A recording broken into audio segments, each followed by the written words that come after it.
வணக்கம் நண்பர்களே. இன்னைக்கு ட்ரூ லேட்டு.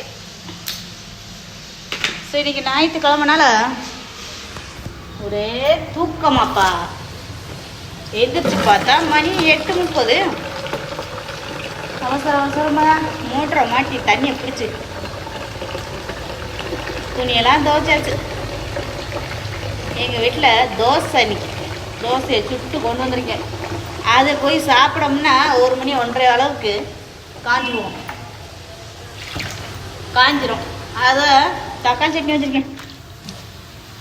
அதில் தொட்டு திண்டு இந்த தொண்டையெல்லாம் அறுக்கும் சாப்பிடுவேன்.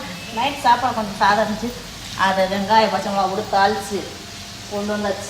அப்படியே ஒரு கிண்டி ஃப்ரை பண்ணி கொண்டு வந்தாச்சு. என்ன சொல்லுவாங்க அதுக்கு? ஏதோ சொல்லுவாங்க. மொத்தம் கொண்டு வந்திருக்கேன்.